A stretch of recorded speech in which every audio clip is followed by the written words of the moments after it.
Welcome very much to Conversations. A deep personal honor to welcome to the program a dear friend of mine, and I think I could say the universe at large, and that's Bill Murawski, a fellow producer here at MNN. He has the DeWitt Clinton Express, which is a program here, and he's a man with many, many hats that he wears, and one of which we're going to get to is he's a candidate for the mayor of the city of New York currently here in in July of 2013. And Bill, welcome so very much to Conversation. It's such a pleasure. I've been waiting for this for such a long time. Oh, wait.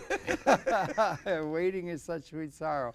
Anyway, Bill, I want to go back. You wear a lot of things. You publish a newspaper, you're running and so forth, and you're interested, I know, in the park over in the Clinton area and so forth. But share your background, if you could. Wade in a little bit. Born and raised, and then let's talk. I was born and raised in Hell's Kitchen in the 50s and the 60s. Right. I was an excellent hockey player, one of the best hockey players on the West Side. And at that time, Madison Square Garden used to be on 8th Avenue between 50th and 49th. Okay. So it was a hockey playing neighborhood. Wow. So what position? I was goalie. A goalie? Yes, okay. I was a defensive player. Right, okay. And we were so good. In 1963, we lost the city championship in sudden death overtime. Wow. The following year, we wiped them out.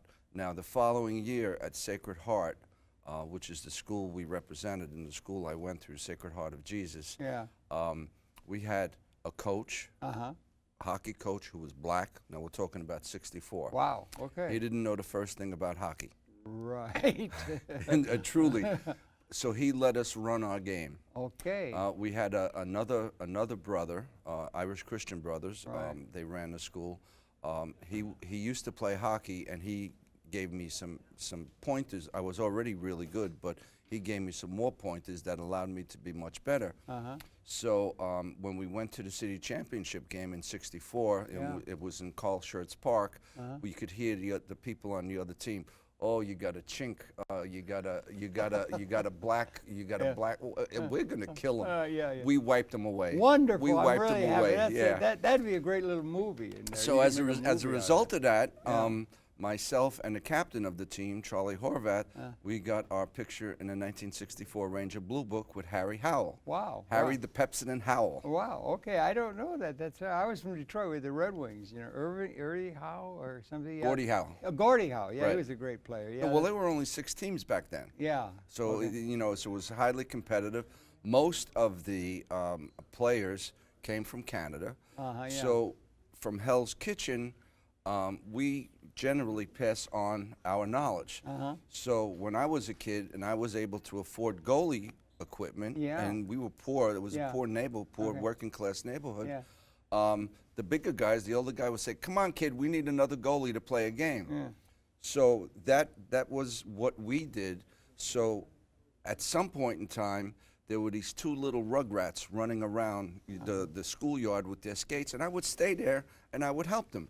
Well, one of them wound up in the NHL Hall of Fame to be the highest American-born goal scorer. Wow. Brian Mullen and Joey Mullen. Yes, they both played in the professional in the NHL. So you were athletic generally? Yes. Yeah. Okay. Good for you. That's a good thing. And then you've also came along. You've done a lot of work within the field of technology. You understand computers early. You were involved in that.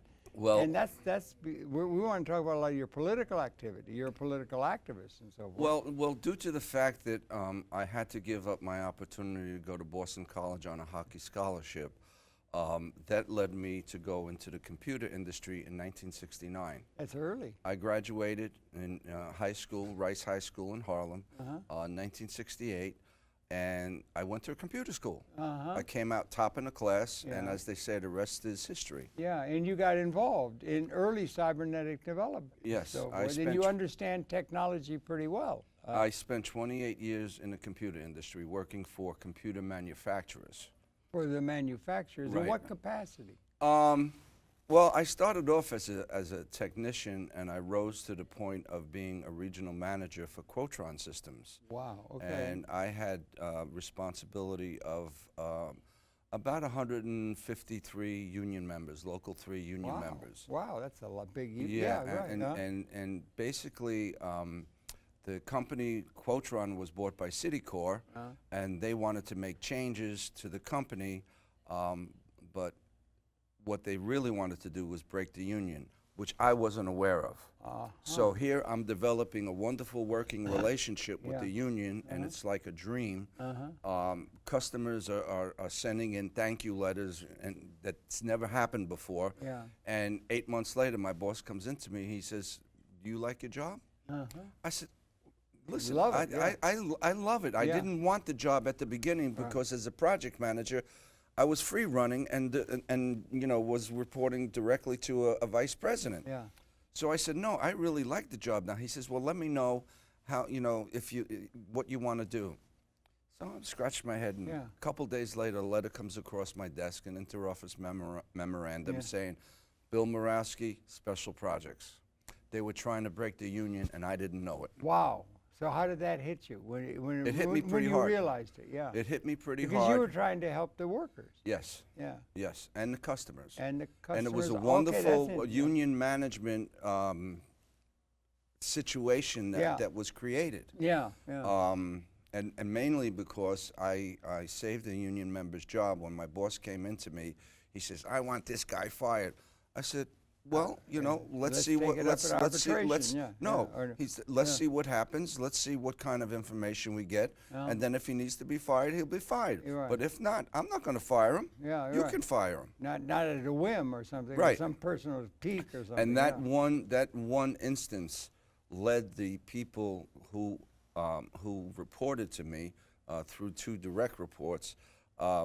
They created miracles, and that's how the letters came from the customers. The customers were overjoyed over the service we were providing. Really? Yes. Well, that was interesting. And how did that all pan out, as they say? I left the real computer industry, and I went to work for an industrial hardware business that my friend owned, and I developed a software that helped select wallpaper, which was a success. Okay. I also developed a. Was that part of a marketing thing, or? No, it was just something. My friend wanted to automate his store. Yeah. And I wanted to get out of the stupidity of major corporations. So it was a good match, and I started developing programs, which I had never written a program before in my life. So he wanted to open a design center. He says, "So I want to have a program that's going to select wallpaper." Within 3 months, we had a corporation started, and we were selling it nationwide. I don't quite understand. Wallpaper is something that you use as a term for like screensaver or something, or wallpaper is what you put up on the wall. Wallpaper is what you put. The wallpaper is that's what you're talking about. Yes. The designing, like a different design or colors or something like that. No, and you'd be selling at retail or no, selling retail. And what happens? You go into a store, and they have all of these books on the shelf. Right. So basically, what I did, I set it up in a category, like traditional or children, or however, whatever. They were like, I think there were 13 or 14 different categories, and then did you set the categories? I set the categories with the That'd be interesting how you do with that. With the help of a designer. That'd be like a design principle thing in terms of larger product, because you can break everything down into various. Right. So we broke everything down under category to design type. How did you do that? What was your thinking in terms of what? Like you've got, is it by color? Is it by subject? It was just it was all it was a cataloging system where we had every book that was in the store, and we had it categorized under category and design types. So still to and this, you set that up. Yeah. You set the design pattern for that. Yeah. That's really pattern recognition. That's an important part of cybernetic development. No. It's simple. It was simpler than that. Okay, yeah. Because color is subjective, and there is no way that you can get a book with colors to match the screen. At that point in time, there was no way. Right. So what we did, we decided to say, okay, well, you're looking for such and such a category and such a design. Let's put it into the computer You could have and see what books come up. So you would pick the books out, breeze through it, and there's what you're looking for, and it's there, and it worked wonderfully. Yeah, I had a friend of mine who, you know, he has a dictionary. You have the you have the dictionary, and you have words, and you got a pattern to them and everything.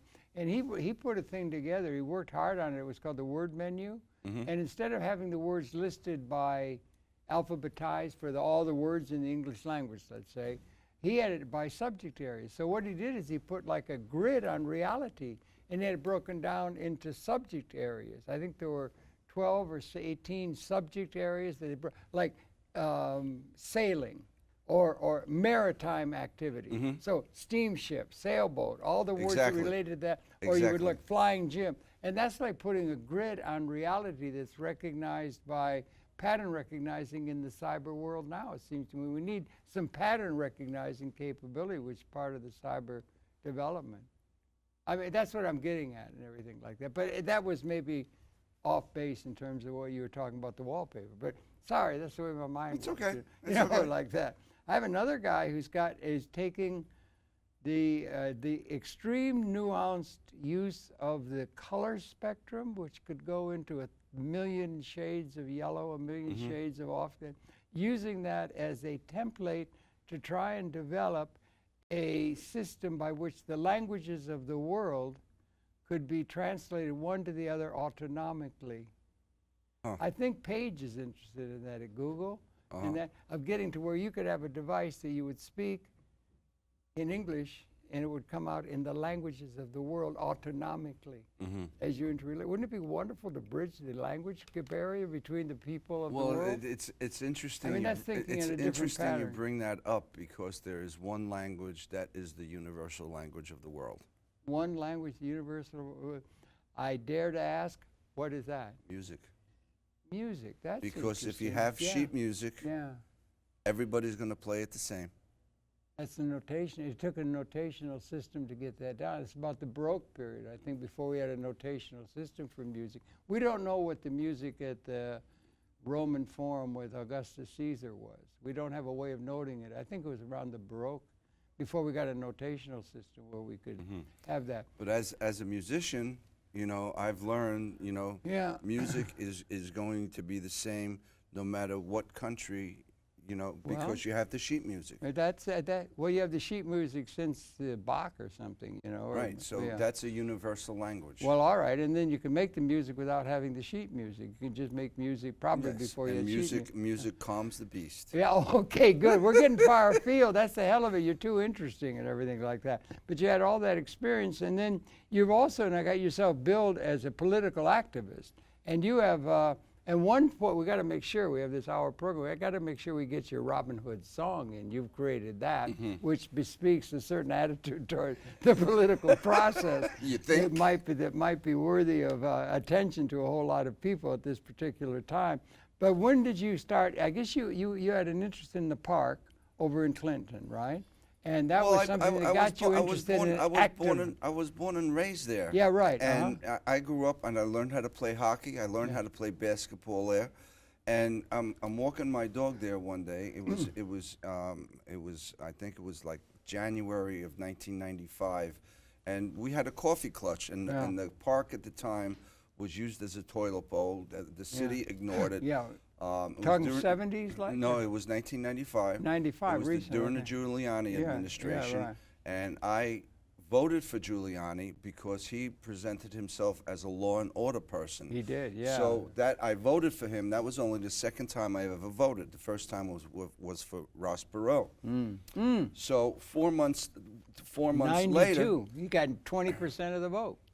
4 months later, I find out that this guy Giuliani, I mean, I was upset enough that they were going to privatize the park and take the ball field away from the kids for 9 months. Oh, yeah. But they were giving it to a known international career criminal. Oh, really? Okay, now this is Giuliani. This is Tom Dwayne. This is Christine Quinn as Tom Dwayne's chief of staff. Okay, so we're not talking about a little criminal. We're talking about a guy who caused the second largest banking failure in German history at that time. He defrauded Saudi investor out of $50 million, and because of his company's involvement with IBH, his company, General Motors, General Motors had to pay German creditors $43 million. And he was involved in this park somehow, or is that? That was the person who owned the privatization. Ah, I so see. once I heard this, there was no stop. The scales fell from your eyes?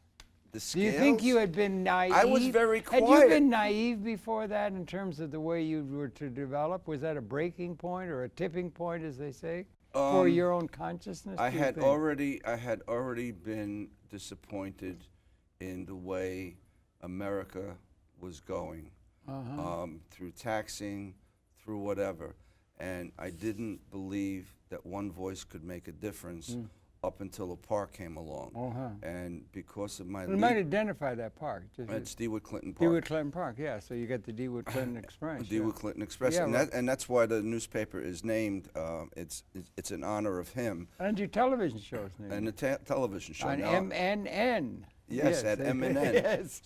So I could be a media mogul pretty soon. No, don't laugh. Don't laugh. It's likely to become much more important than we think. You know, I mean, a lot of people think anyway. But so with the park issue, that's where I got started, and up until that point in time, I was very quiet, very reserved.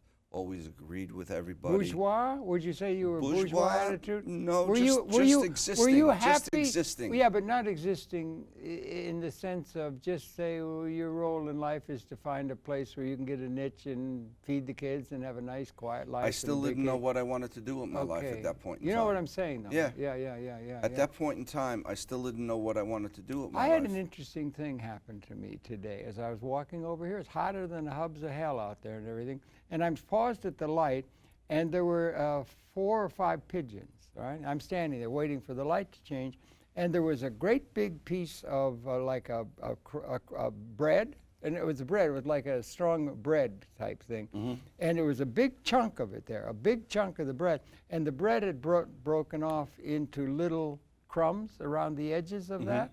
And I watched the pigeons carefully because you know what they did? They were just eating the little crumbs. Yep. Because they were conditioned to eat little crumbs. That's right. And they didn't attack the big piece of bread that was sitting there in the middle from which it came. I thought maybe that was a metaphor for the human condition. That people and the mass of the people are so used to just getting crumbs and surviving, they don't think about tapping into the big picture. But you seem to be interested in tapping into the big picture for the people and in the interest of the people, if I'm not mistaken. That's correct. Good for you. That's correct. Robin Hood. My interest is to get as many people to the polls as possible. Okay. I ran my first election against Tom Joyne in 1997. Just to, That's for the city council? For the city council. Yeah, right, okay. Just to test the waters, to see what it was about. So I spent about $4,000, and I got 8% of the vote. Okay. So at the next election, did you run in a party context or not? It was a Democratic primary. Okay, yeah. So I figured, okay, and since I didn't know anything, I figured, well, okay, now I got my feet wet because he's going to be term limited the next time he comes up for election. Okay. But what they pulled was this special election in 1999. Okay. And I got pulled into that. I decided to run, and then I went with doing some research. I realized, number one, they weren't recording write-in ballots. Okay. For 2 reasons. Voter fraud. Yeah. Well, it's not. It got to be 2000. Voter ignorance. Yeah. Oh, okay. Voter That's ignorance different. in 1999. That is different, but there's room also for critique on the fraud. Well, we had the mechanical machines at the time, and the people at the Board of Elections, the workers, most of them, I would say 99.9%, didn't know how to utilize the machine to have a write-in ballot. Right. So they didn't record it. People wanted to write in, they couldn't. Yeah. So I decided to enter into every election, to run as a candidate, not to win, but to push the write-in vote so we can push the paper ballot. And so now, to get back to the paper. to get back to the paper ballot, so it's easy for people Yeah. to sign, put somebody's name in, like Santa Claus or Yeah, Mickey yeah, Mouse, right. or none of the above. I like that. You're part of the none of the above candidacies in terms of your view of the political process. Well, you know, which might be really something that might make a lot of sense more than people might think. right. Well, Again, those pigeons. right. You got to go after the whole slate of people that are eating crumbs. Okay, you understand what I'm trying to say? Let's just take the big changes in the air. Let's just take the mayoral candidates at this point in time. Okay, a lot of people are unhappy with what's going on. Absolutely. A lot of the Democratic clubs didn't even endorse a candidate for mayor. Okay. Okay, so the vote is going to be split.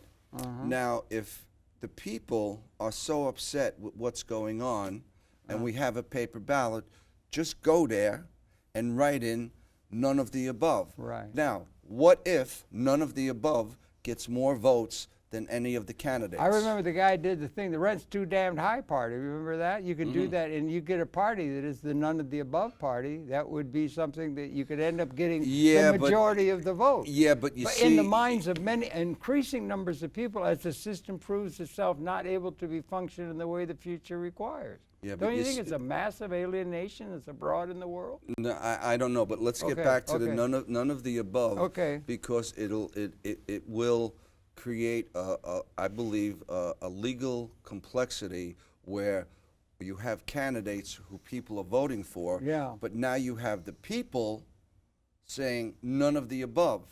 So there should be lawsuits pulled if none of the above win, because what does that mean? Well, this is the voice of the people. Okay? Well, if it gets to be 50%.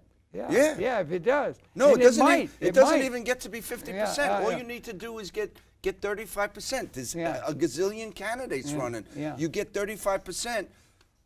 You're in the runoff. None of the above is in the runoff. Has anything like that ever happened in the political history of the world or the United States? Or are you asking to do something that's sort of unique and tapping into a unique feel to the zeitgeist moment in which we are Well, talking? it's not so much unique, because a couple of years ago in another state, I don't recall the candidate or the state, but I believe it was a United States Senate race that a woman won with a write-in vote. So, and that's what's really nice about America, because the founders, created a structure to where we can have a bloodless revolution. Do you have faith in the Constitution of the United States and the system under which we organize ourselves, or do you think that it's just another group that came along, rich white men, that set up a system to benefit them and their progeny, like all of history has been? There's always been a few people run everything under all the systems. It seems to me. You know? And the mass of the people are wallowing around in the mud. Well, or picking up crumbs like those pigeons. With the Constitution, it developed over time. They made the wonderful choice of making something called amendments, and over the course of time, over the course of time, there were amendments. Now, we've gotten to this, let's just take the 60s and the 70s, okay? Yeah, I'll take the 70s There was the Vietnam War. Yeah, horrible. Okay, so people were protesting that. They were also protesting the right for 18-year-olds to vote. They could go to war and die and get injured, and they can't vote. But they can't vote. So and kill other 18 teenagers. But the will of the people, got an amendment passed. There's another amendment where they got the 18-year-old vote. Where they got the 18-year-old vote. There was another amendment passed. I think that was in 60. I'm not sure of the dates, but there was another amendment passed regarding the poll tax, where the poll tax was used mainly in the South to keep the blacks from voting. Absolutely. But in the North, it was also used to keep another group of people. Irish or something? Or? I don't know, but it was used in the North. So that amendment was passed too. Move ahead to 2000. So what happens? We have this big Florida fiasco. George Bush gets in. What happened to the will of the people with the constitutional Well, amendments? everybody speaks for the people. Everyone wants to think they speak for the people, don't they? Everybody claims they represent the people. Each of the parties think they represent the people. What they represent is a special interest group within the people. I don't know if anybody represents the people. Is there anybody that represents? I do. Anybody can. Oh, okay, good. Okay, we got to have that. Which is something that maybe we could. You're too damned interesting, Bill, and I congratulate you. You got a newspaper. I got to let you know that. But you've also just maybe to set the tone or something. You've got a song. Yes. You've come up with a song. You've massaged it and brought it out. And I hope in the booth maybe we can pull it up because it's a video song. It's a and music it's celebrating the personage of Robin Hood. And maybe George Washington as Robin Hood. And George Washington as Robin Hood. As our Robin Hood. Yeah. But so I wonder if in the booth maybe we could pull that. I think it's coming up off YouTube or something like that. Yes, it's coming off YouTube. Can we do that? And can we run that song, the Robin Hood song? Here we go.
Author! Where are you, Robin Hood? Yeah, that's wonderful. Well, who's on guitar? I mean, that's a really good piece of work. Well, I have to credit that to my dear friend Stephen Levy, who was the producer on it. And I wrote this song in 1981. Good, you were prescient, yes. No. Yeah. I was angry. Yeah. I was angry over the fact that the hostages in Iran were given up, were released about 20 minutes after Mr. Reagan came in. Yeah, right. And I was angry, and that's what came out of it. And it was only 2 or 3 years ago that I asked my friend because I needed a song for my television show, a Right. title song, because Yeah, I didn't yeah. want to use everybody else's. Yeah.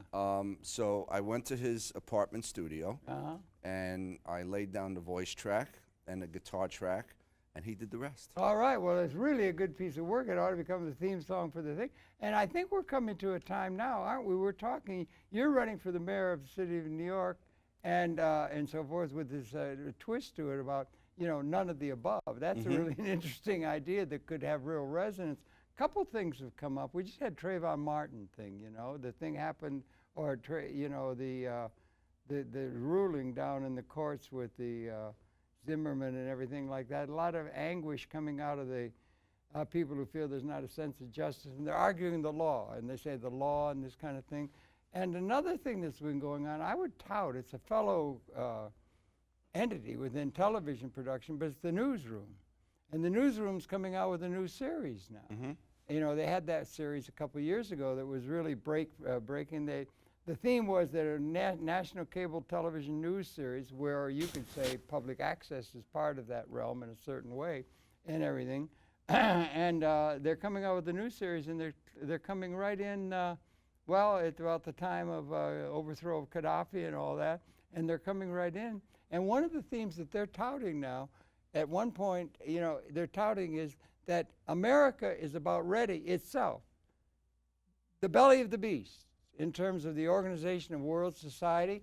A lot of accomplishment, a lot of promise, a lot of growth, a lot of increasing life support and all that sort of thing is there, but that it might be in for, and what they're Sub Rosa and so forth saying, they might be in for like an Arab Spring for America. A mass uprising by the citizens of the country against the system in place, as happened in Egypt and so forth. It might be a thing. And that we might be ready for a mass challenge to the whole system. And so they those can do pigeons it could with get at the, and they're talking about the securitization of the loans, the bailing out of the banks, everything going to the 1%.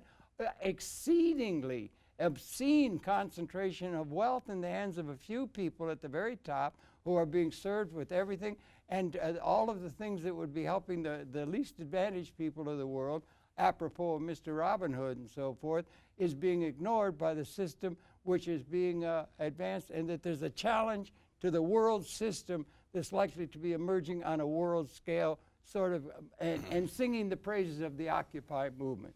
Do you tie into any of that, or what do you think? Do I tie into any of that? But you know what the phoenix bird is, right? Yes, I know, rising from the fire. Well, yeah. this is this. Yeah, hold it up. You can see it on his camera. This is America's phoenix bird. Okay.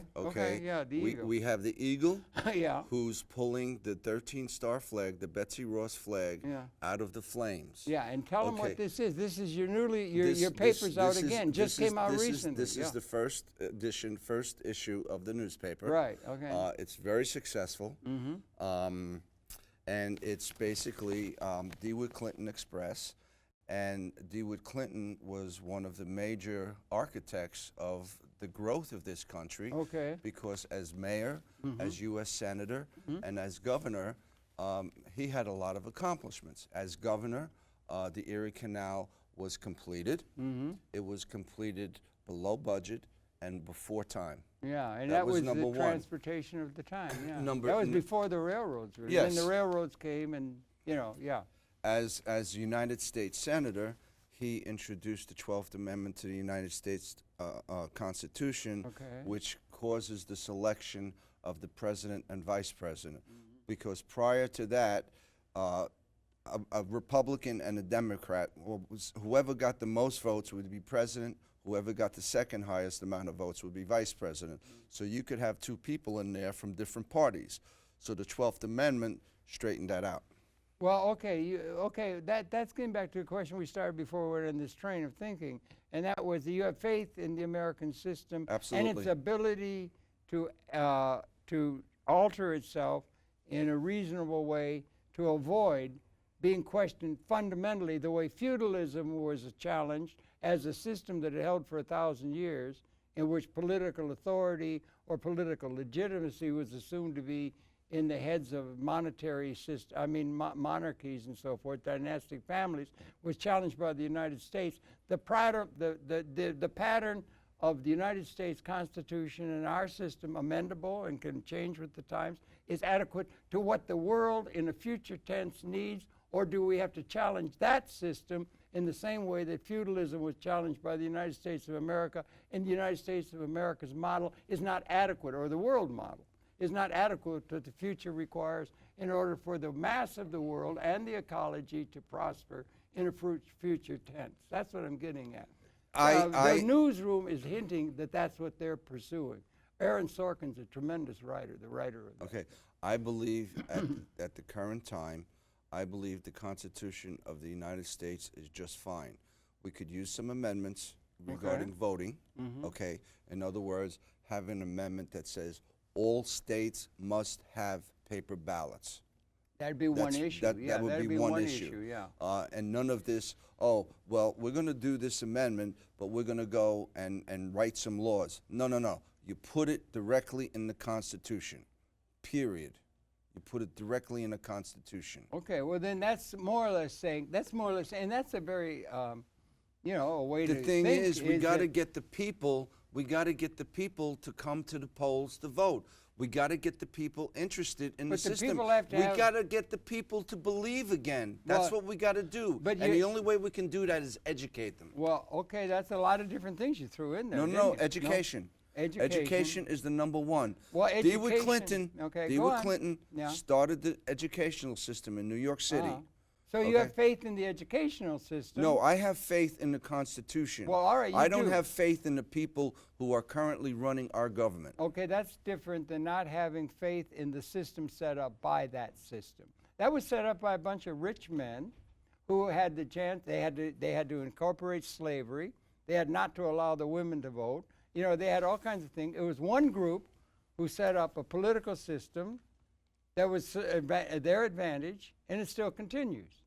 There's a few people. Now it's, instead of it being in the palace, it's the bankers are now the royalty of the world, and they're there, and they are, and in that, if I may, I want to give another plug to Mr. Sorkin, a tremendous writer in my view, and what they're doing, Sub Rosa and so forth, because education could be just a means of indoctrination, indoctrinating people to ideas like those pigeons, picking up crumbs.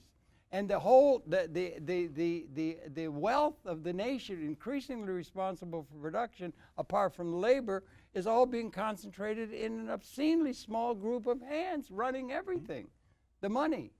And but the it people always wasn't that way, Harold. No, but okay. I guess I'm saying I differ with you. I think there has to be a qualitative challenge to the system that is represented by the United States of America and its allies. It's not adequate. Forget about the allies. Forget about the allies, because any country right now can trump the Constitution with NAFTA. Let's take, for instance, NAFTA. Okay, well, okay. You can go to the whatever court it is that that NAFTA has, and the country can complain about something going on with America, and we have to comply. How does that happen? Well, then you believe in the nation state as a good basis for political sovereignty and so forth, and the traditional order that's being assumed. When the United States... What is your feeling about the United Nations as an organization? I have no feeling they should pay their parking tickets. Yeah, okay, that's an... They should pay their parking tickets. Well, they don't, yeah, okay. They can get away with then, that. Yeah. Then take their cars away. No, okay. Take their cars away. Okay. And I forgot my train of thought. I'm sorry, that's all right. You get I got off into a different realm. Yeah, but you get me. You're getting my motor running here. Yeah. Up until I believe it was the 16th Amendment came along, we were fine. The 16th Amendment, okay, was the income tax amendment, I believe. And that's when the World Bank, the income tax came into play, and everything else. And then just over the past couple of years, Alan Russo, he was a producer, and he directed and produced the film America, Freedom to Fascism.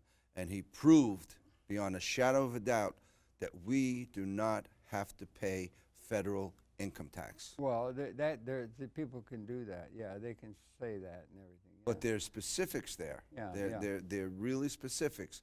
So I suggest anybody who wants to learn about that, watch From Freedom to Fascism. You're certainly, and that's perfectly fine. You assert that the American system is amendable, and it's admirable, and it's historically relevant, and it is something that can be used as a model for setting up our... Look at Prohibition. Yeah. Prohibition, they put in Prohibition, and they took it away. Yeah. So, okay, so that's the position that you have. Okay. They got another thing. We just went to a conference the other day at Alice Tully Hall. They had these cyberneticists from around the world. You've had some experience in that. And it was all Ray Kurzweil and a lot of these people who were talking about we're coming to the end of something. We're coming to the end of something, not in political terms, like, a democratic regime after a Republican or whatever like that, or the institution, but we're coming to a thing that's beginning to open upon the fact that we're coming into collectively Homo sapien within the ecological system, within the order of consciousness in universe, and the whole evolutionary process. We're coming to a time of qualitative transformation comparable to the beginning stages of an evolutionary transformation or speciation. Harold, you don't think that's something that's in the cards? You have to use smaller words with me. Oh, I'm sorry. No. That's what they were. It's called transhumanism. We're coming to the end of the 200,000-year sojourn of a species called Homo sapien, because of our technological extension. We have weapons now that can stop evolution. They can wipe out now. The thing that gives power and political legitimacy has been throughout all of history that James Joyce called a nightmare of injustice, by and large, or inappropriate kind of behavior in terms of what the future's heralding now. That it's always been the thing that backed up the political claim to legitimacy was the guy that had the biggest club, could win and fight, or the biggest weapon. And it's called realpolitik. Whoever's got the weapons to conquer can do it. We can conquer the Indians. We can, that sort of thing. Course. It still holds. And now the weapons... till today. But what's the weapon? What's the weapon of choice today? What's the weapon of choice today? Well, I don't know. Television? Money. Well, yes. Money. Yeah, that's right. That's it's always been. Well, it has been. But the point being evolutionarily, not political, not just political history. We're coming to the end of it. And we're coming to the end of it. We're coming into a new thing. Because the weapons have become, since about 1970, in their capability. We get special theory of relativity. We get the nuclear weapon. We get the thermonuclear. We get wave weapons. They got weapons now, and they've got now surveillance capability. How about HARP? Everything. How about HARP? What's HARP? Oh, you don't know what HARP is? No, tell me. HARP is a system where weather can be controlled. Okay, yeah, okay. Well, the power to control things is going exponential, the thing. But the weapons became, after about 1970, species lethal. If they're unleashed in a spasm of hatred, Napoleon marches off to Moscow and kills all those people and everything, but in the fighting and the claims to political legitimacy backed up by the weapons' power to intimidate and keep the people getting the crumbs around, the pigeon metaphor and so forth, and that they have that capability to stop evolution, to stop the Homo sapiens species since about 1970. We're going to air a program this week with Isaac Asimov. He said, this is the defining generation. This one we're born in. It's hard to think, 200,000 years, 10,000 generations, that this is the defining moment in evolutionary terms. Because we also have an existentially significant, equally significant ability to take care of everybody that we've never had historically. The ability for there to be seen more and more people to be relatively haves in terms of the technological extension of capability to make the world in a new way is equally liberating in its potential.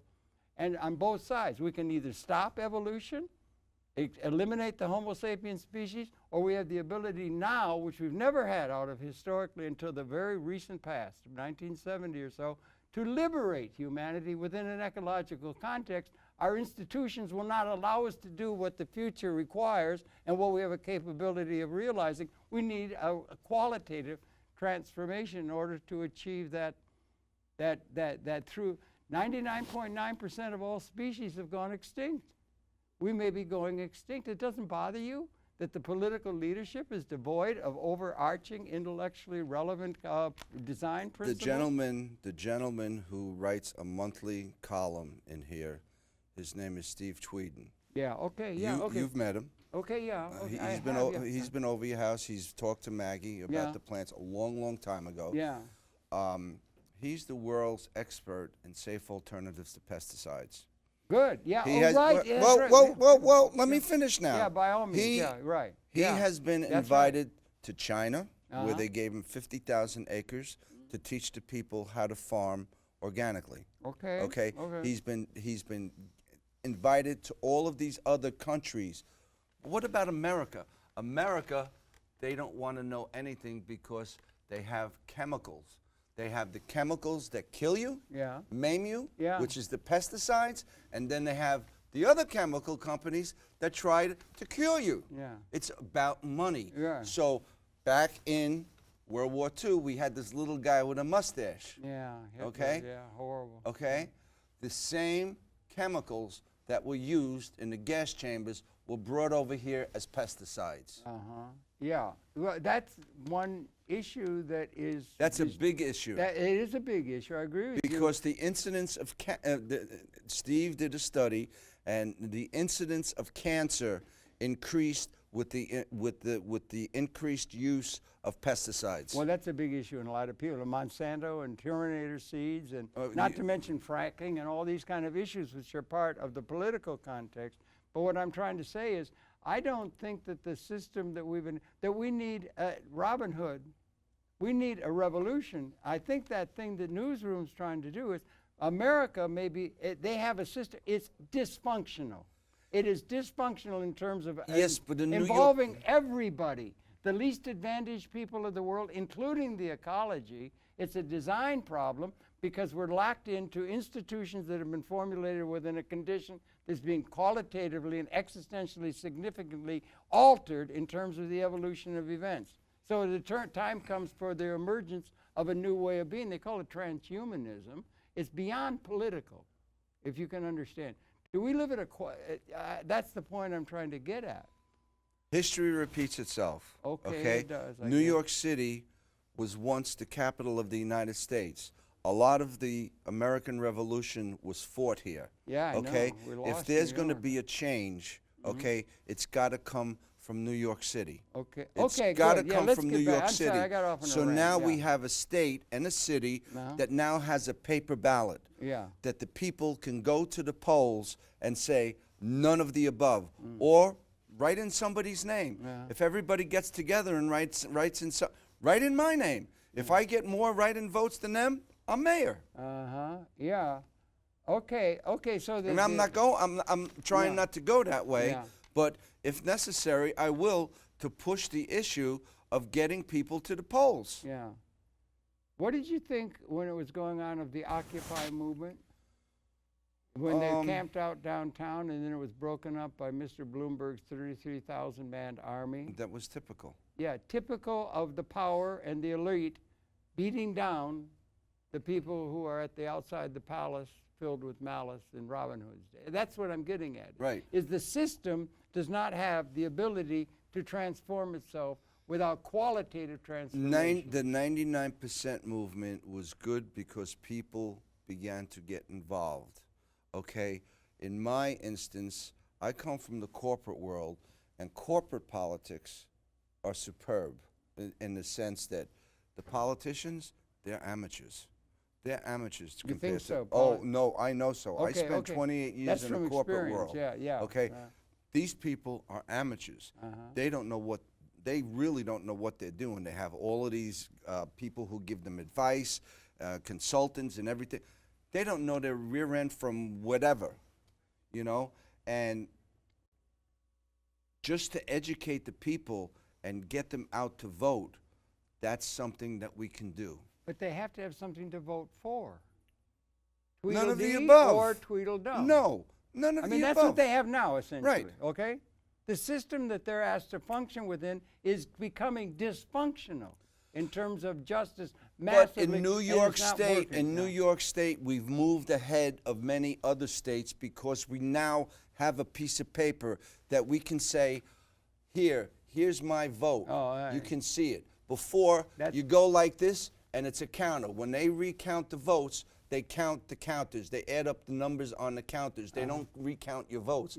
So the paper ballot protects your vote. Now wait. Okay, if we go and push and go into federal court and say, Your Honor, we want to have copy machines at every polling place. Well, why? Well, because we want to make a copy for our records. Everybody gets a copy wherever they go. Whenever they spend a dime, you get a receipt. Why can't we have a receipt for our vote? Okay, so now we have one copy. Oh, let's make a third copy. Now we take those 3 copies, put a barcode on each one of them, then it goes in. Now You got a program. Now the voter can go on the internet and find the truth and find out if their vote was counted. Right, The third one, very important, that goes to an organization like the League of Women Voters. Okay, So now we have accountability. The Board of Elections says this says that. Same exact ballots. Well, so then the progress is, and you don't want to cavalierly project some sort of a new thing, but I think it's sort of blowing in the wind. Bobby Dylan used to say it was blowing in the wind. Something was felt back in 1970s, you can remember, and everything. But something's blowing in the wind that the system is it's coming to the end of a period, and something new is a-borning. And that must have been the feeling in the colonies of England. I'm sure George III would have killed George Washington if they could have, in order to maintain their idea of political legitimacy. We're killing people in massive numbers with our drones and with our war. We killed millions in Iraq, our system, claiming our system.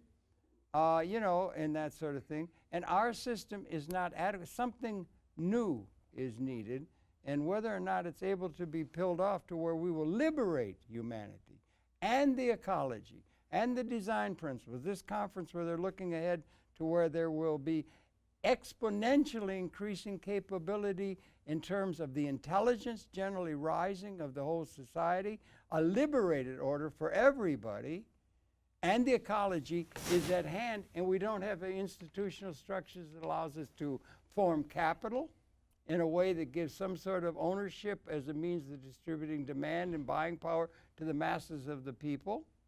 It's like those pigeons. There's this huge thing, this huge productive capability, and everybody's going around picking up crumbs around the edge rather than looking at it. They're beginning to look at it, and I recommend people look at this newsroom. That's really good. They're looking at the securitization of the loans in 2008. That was fraud. They had loans that were put on the bond market that had no value whatsoever, and they're protecting the people at the top to the detriment of the masses, and they don't have a system, a way of forming capital or forming technological production that's going to come out of an investment you make, and distributing buying power to the people by something other than their labor. That's out of date with what's needed. And it's enshrined in our institutions. It's enshrined in our thinking. It's enshrined in our education. The educational system is not adequately showing people that can get at this understanding. And there is a stirring among the people of the world that there's a big change coming. That's what I was, in a certain sense, getting at. It seems to me that's what your Robin Hood was talking about. I think it's going to come this year.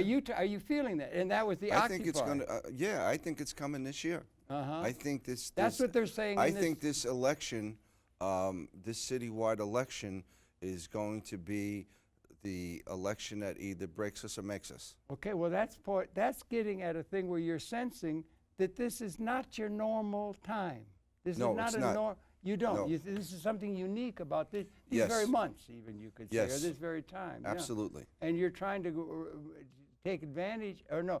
I'm trying to make an impact. Aware of that and have an impact toward trying to get something that would be beneficial rather than. Well, we always I always have an impact one way or another. Okay, yeah. For instance, when I started with the park, I was naive. Yeah. You know, yeah. I was like a little cub. We're all like that. I was sort like of, a really. little cub. Yeah, right, I didn't know right. what a community Yeah, board was. yeah. I knew that we had a president and a vice president and the U.S. senators. That's about all I knew. Yeah, yeah. And then I found out this thing called community boards. Yeah. I call them the new gangs of New York. The new gangs The of new gangs really? of New York. Like mafiosos. Because, no, they're the foot soldiers for the politicians. Okay. They're the rubber stampers for the council And the members. politicians. For the council members that get paid $112,000 a year, and it's a part-time job. Yeah, right. Please. Yeah, and the politicians are bought and paid for by the banks. And by the people with the money. Right. They And- spend and- half their and- time and- getting money, begging money from rich people. And the community board members, if they're good soldiers, they become the community board chair, and then they become a U.S. senator or a city council member. In if order they to play get a the big bucks. Yes. Yes, and yes. that's what it's about. So we need a new economics, and we don't have one. No, we need people. We need people in office that care. We need people. Well, they have to also have something to care for. The things that are provided. What, are you going to do How about Keynesian? life? Are you going to do Marx? Are you going to do Karl Marx? Are you going to set up a communism? How about Are you gonna democracy? well, democracy, economic democracy. We don't have anything like an economic democracy. It's a plutocracy. A few people own virtually everything, and it's getting more concentrated and more It's a concentrated. capitalistic democracy. Well, yeah, but it's not a democratic capitalism. It's a plutocratic capitalism under which we I live. don't know. I don't know what plutocratic Plutocrat means. means a few people running everything like a king. Okay, like an Okay? oligarchy. Like an oligarchy, yeah, like that. And that's what it is, and we need some sort of an alternate way. And one thing you have to do, progressive community has to get over the idea that you can't, it's no good to get any But income anyway other it than having started a here job. in New York with term limits. New York Okay. City was the first major city to have term limits. Okay. And the reason why the term What limits... happened in the third term with Mr. Bloomberg? No. Oh, Forget about okay, Bloomberg. okay. But all of this stuff that's coming out with the different politicians, you know, getting arrested, it's because they have to find new jobs. They can't stay incumbent for 30 years. What do you think about Mr. Spitzer coming in to be I comptroller? think it's an excellent choice. Yeah, I think he was he was somebody who was really looking at that big piece of bread that the pigeons walk around because they're busy picking up crumbs, and he was looking at the banks. Yes. And he was the warden or the marshal was or set the up. sheriff of Wall Street, and that's where the He look doesn't should be have to going. follow the money. He can just wash it. All right. Well, listen. Anyway, we only just touched the way. I love the song. I love what you're doing. You're running Thank for you. mayor. Yes. You make a hell of a mayor. Thank you. I think you'd be good back, you know, and everything like that. Yes, thank you. Yeah, thanks for that, and thanks for such a very well-led life, and thanks for participating in conversations. And we invite you to tune in. We'll be coming back again tomorrow. It's been your pleasure to have the Perceptions, his honor, to be, possibly, Bill Murawski. He's running for mayor of the city of New York. Wish you all the best in whatever whatever course you want to take, and thanks a lot for it all, including the Robin Hood song, which might become a theme of the Occupy movement. Yes, and whatever we're going to do, we're going to have fun. All right, good. Thank you for viewing. We'll be coming back again tomorrow. Thanks a lot. Good to see you, Bill. Same here. Sorry I got off on a rant, but This was a you. good show.